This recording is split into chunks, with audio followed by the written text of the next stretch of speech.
Decisions made in the next 2 weeks will determine the fate of the tourism industry this summer. Well, that's what the president of the Bozeman Chamber of Commerce says. MTN's John Shearer reports about what businesses say is needed to keep the industry alive.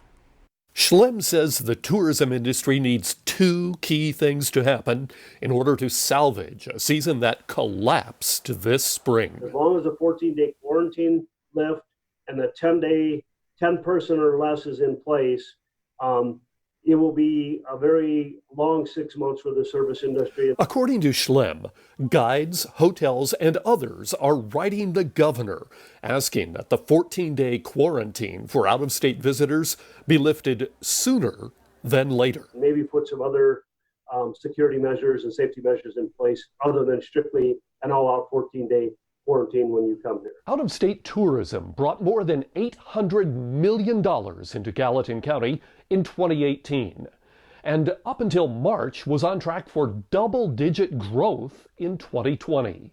That's now all in grave danger. I think the bad news is that this is a big downturn, and it's going to be a real challenge just staying solvent. University of Montana economist Patrick Barkey says it will be hard to turn things around even if there are eased restrictions later in the summer season. Most of those trips, especially for people coming from outside of Montana, they're planning them now. And the planning is very uncertain. It looks like a good year to skip, quite frankly. But Schlemm says he is a lot more optimistic.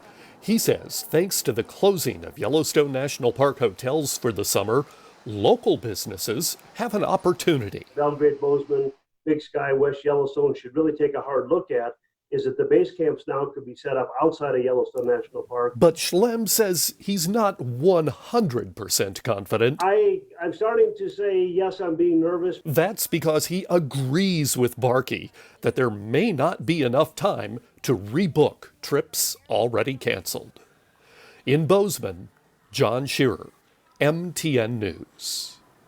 Thanks, John. And Barkey says part of Montana's allure for travelers is that it's far away and hard to get to, but that could now work against the state in a summer when many people are likely to vacation much closer to home.